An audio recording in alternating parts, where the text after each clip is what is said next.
Hi guys, out here kind of late at night, all kinds of bugs flying around, and it's getting starting to get dark, so I hope we can finish this quickly. I wanted to do it earlier, but the day just flew past 5 minutes. Wanted to bring you episode 3 of the Alex Jones Show review, since I was really inspired by so many people hating Alex and saying he's a Russian agent, works for the Vatican, works for the Zionists, and works for everybody else. And I've been watching his work for about 18 years, and I think he's working for himself and working for his kids and working for humanity. I see his mistakes in areas he needs to know more about. Hopefully we can fill those in, but the overall intent is incredibly good, needs to be supported. So yesterday, Sunday, I'm just going to take little bits of the shows that he does and point out things that are interesting, or relevant or important that I want to comment on.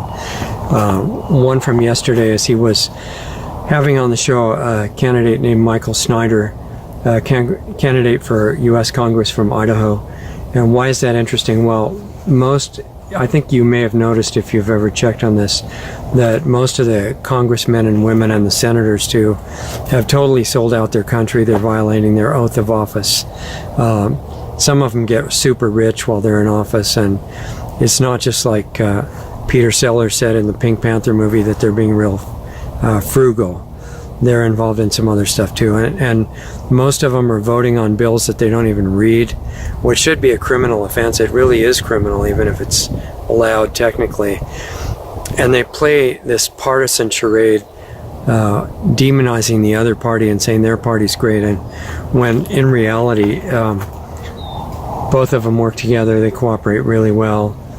Bushes and Clintons, for example, are good friends, and we know about things like that. Hope the gnats are going to let me finish this. I'm getting attacked by bugs here. Anyway, they play this partisan roles, and they keep us divided and distracted from what's really happening. Sometimes, though, a candidate like Michael Snyder or other ones, Ron Paul, other people like that, will get in with the motive to help the country. Doesn't mean they're perfect or that they understand everything completely, but the motive being to do good is spectacular compared to most of them that are just in there either to get money on the lower levels or to do something actually destructive for its own sake, which some of them do. So what does this guy Michael Snyder want to do if elected? Well, you probably want to look him up on the internet, but examples are he wants to expose the vaccine agenda, which Trump tried to do, and I hope he'll get back to it. And he wants to expose GMOs, which, in my opinion, with experience in agriculture for many decades, that we should be exposing all of chemical agriculture, which is a really bad thing to do to the soil. There are much better alternatives that work well. He wants to expose other toxic programs, and a big deal is that he wants to stop preemptive war, where the U.S. just sends in people to, attack other countries. This is one of the things that Trump did that was a big mistake, is getting pressured into sending missiles to Syria. Shooting missiles at Syria. Terrible, illegal, immoral thing to do. So we're supporting Trump because of his motives, which I think are very clear to anybody who looks at them honestly. But he's prone to the pressure that's being put on him from even his close advisors, which is often really bad with other agendas. But one of the biggest things that Michael Snyder wants to accomplish is he'd like to shut down the Federal Reserve, and I think that's a great idea. In fact, it's absolutely critical, and if Trump or any other president wants to make America prosperous again, he's got to stop the main siphoning off of all of our money, and that's going to the Federal Reserve. And that similar thing is happening in all these different countries. If you're not familiar with that, it's one of the biggest thefts on the planet, if not the biggest. And you can read a book by G. Edward Griffin called The Creature from Jekyll Island. Great book. And anyway, I recommend that you educate yourself on that subject, because it ties into everything else, and it's the reason, among other things, that people are having to work so hard and never be home and have two and three jobs and stuff like that. Now we realize that no honest person, a normal honest person, wants to go into corrupt governments, the swamp, full of very nasty creatures, which I don't think that Trump even realized the extent of it. But we do need government and corporations full of good, aware people at the positions of power with the motive to actually do service and be public servants. In the end, though, in order to have more of those show up, we're going to need consciousness to come back, our normal consciousness that we lost, most of us, a long time ago. So what I'm suggesting is educate yourself, start there, learn about the agendas of destruction, but also learn about the hidden tools of health and consciousness that you're not supposed to know about. Real health information, as you probably noticed, is being violently suppressed, killing doctors and things like that in the US, who even try to talk about part of it. And you need health first to really do your best on the other parts of the work that is waiting for us. Health is step one, and you can get it back. None of these diseases are incurable.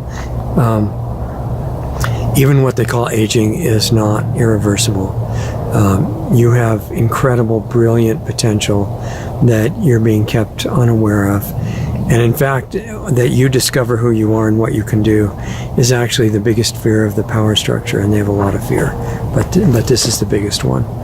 And so anyway, work on yourself. Like Michael Jackson's song Man in the Mirror, instead of, we're always focused on critiquing other people. This guy's really great, this lady's crazy, and things like that. We don't need to be doing that. We need to be doing it internally on ourselves. That's where the PowerPoint is that we forgot. So when you get to the point of getting brave enough, I encourage you to start that right away. If you want support, help, and to be sharing ideas about how to do it. I've been researching the real health information for more than 50 years, and how it ties into consciousness and what you can do in your private lifestyle every day to radically change your energy level, your state of your health, your physiological age, and all that stuff. So if you're interested in that, check out what we're doing on Saturday nights at lostartsradio.com/club, lostartsradio.com/CLUB, and you'll find out a little bit about what we started in a private format for people that seriously want to work on this stuff.